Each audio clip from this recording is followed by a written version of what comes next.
Assalamu alaikum, Brother Zakir. My question is, when Quran speaks so much about science, then how come the Muslims are so backward in the field of science?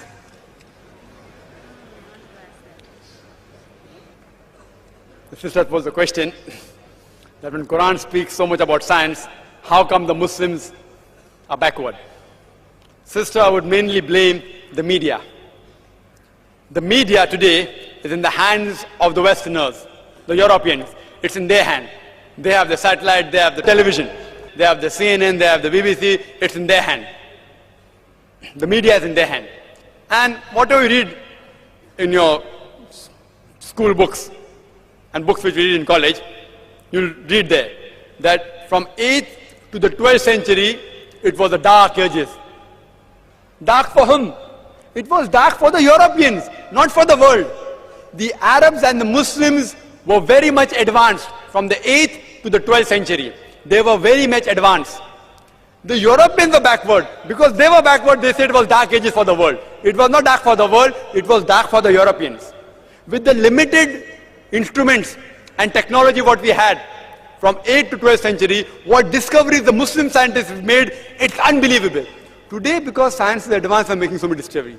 There, with the amount of limited facility we had, the amount of discoveries Muslim scientists made, it's unbelievable.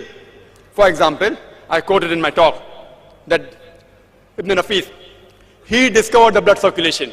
But in the medical books and the books we read in school, who discovered blood circulation? William Harvey.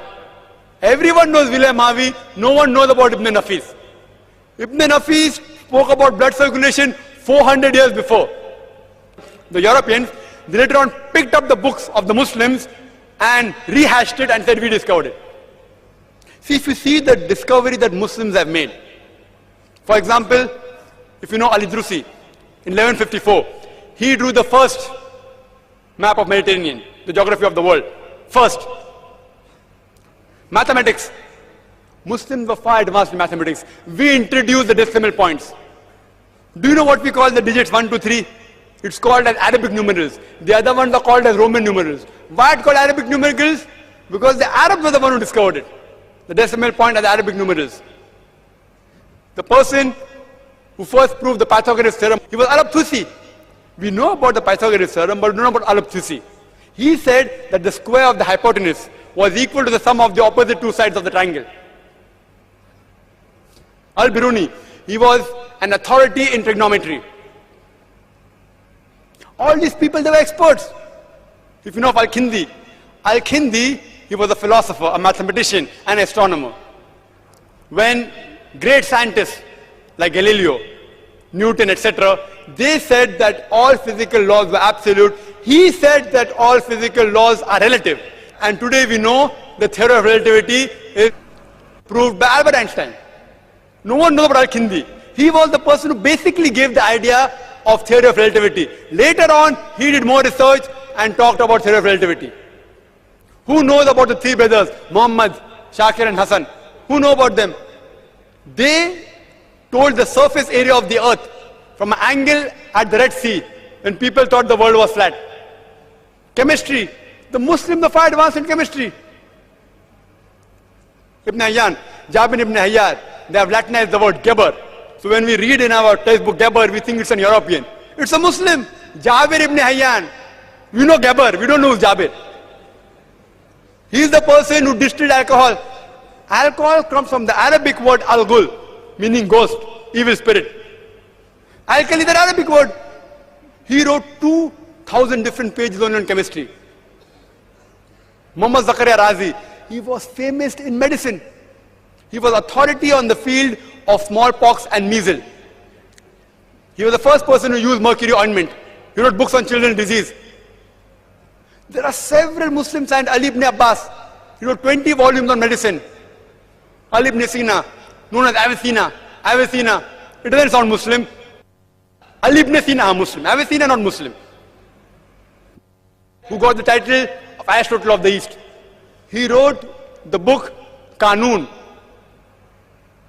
which was referred as a textbook of medicine till as late as 17th century. Who knows Ibn Zuhur? He was the person after Alexander who did research on parasitology.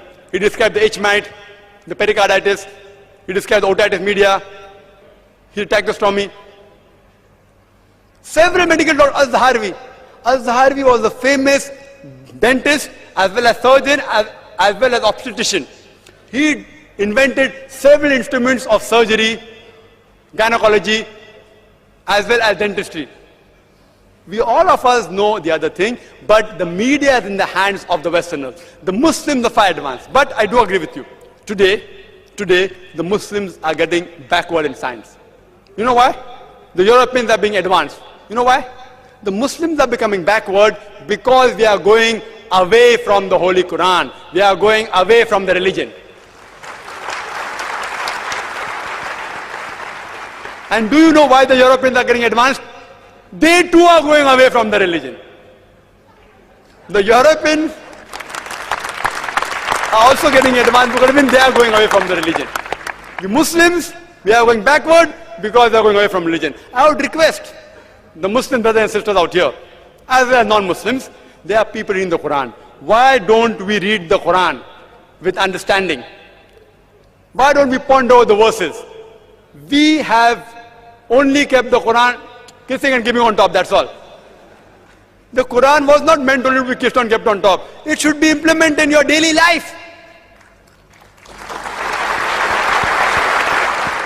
If you implement the Quran in your daily life, read it with understanding, inshallah again we will be on top of the world. Hope that answers the question.